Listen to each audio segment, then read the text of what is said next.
I needed more time. It was never anything personal, I just needed more time. Kovach was out there, you see. He was still alive. That's why I couldn't stop. I couldn't let him off like that, scot-free. He had to be held accountable for what he'd done, and I tried. Oh, how I tried. Decades I hunted him, always a step behind, but ever drawing nearer, so close I could taste him. But then, he drew more life, and suddenly I was too slow for him, too old. I couldn't let him get away with it, you see that, don't ya? I couldn't. I remember him as a young man, olive skin and over-wide mouth, always curled into the broadest smiles. We played chess on salty hot Sunday afternoons, and Martha would bring us lemonade and biscuits, fresh from the oven. I never noticed the way he looked at Martha, not then. It wasn't until after that I looked back and saw what I should have seen all along. His wolf eyes, black circles, bottomless. I should have seen it. The regret has played its part. The first man I killed was a thief. Maybe he was poor, maybe he was cruel, maybe he was deranged. I do not know. He was a thief. I saw him steal his way through a crowd in the plaza one morning. Slippery fingers, nimble, purses, wallets, necklaces, wristwatches. My hands had only just begun to shake in those days. My left ear heard a buzzing noise that did not exist. My eyes were weak and rheumy. I was running out of time. I followed the man, watched him as he stole so casually. I followed him all the way home. It was not an empty home. There were signs of life, multiple lives, but it was empty enough. I knocked on the door and asked for directions. He was smoking a cigarette. His hair was thinning. He was not nervous.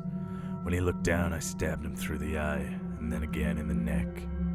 The change was almost instantaneous. An immediate transference. The life bled out of him and into me. I felt power, health. My eyes strengthened, my back straightened. The buzz fell away from my ear. I felt 20 years younger, at least. Fleeing from the thief's home, running and whooping down blind alleys. It wasn't until I stopped to catch my breath outside of the bakery on Moss that I saw my reflection in the glass.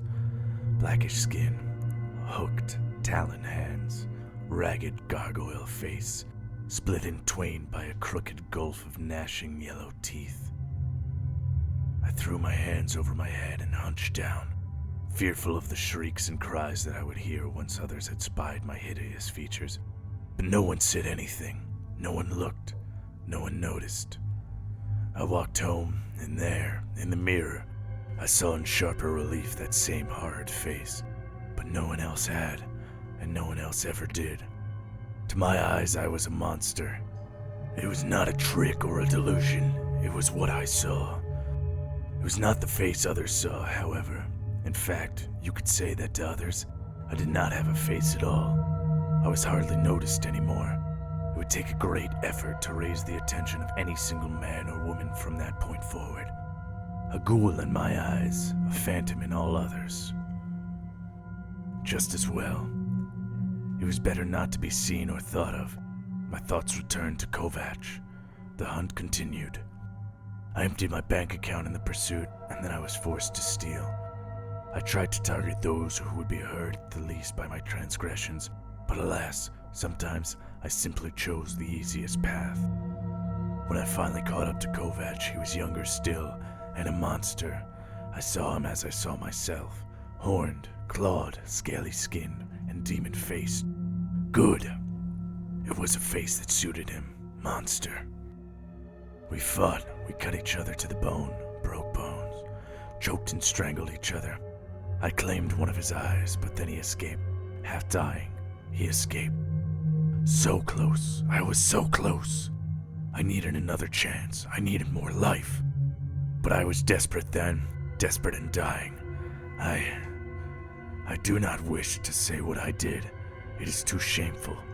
Yet another thing Kovach must atone for. I have yet to come as close as that time, try as I might.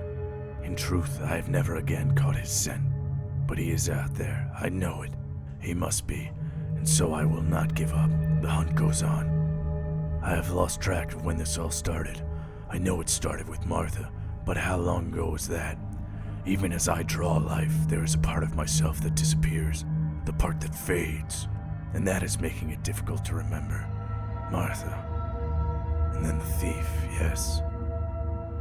And then No, I don't say that one. Then the artist, a Satanist, perverted and willing. And then the mindless wanderer, that was nothing lost. And then...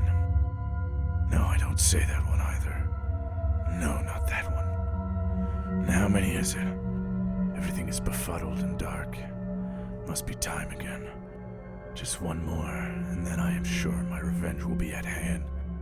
Look at this blood, Kovach. Wherever you are, look and see all that you have done. All this blood. Look, Kovach. Do you see?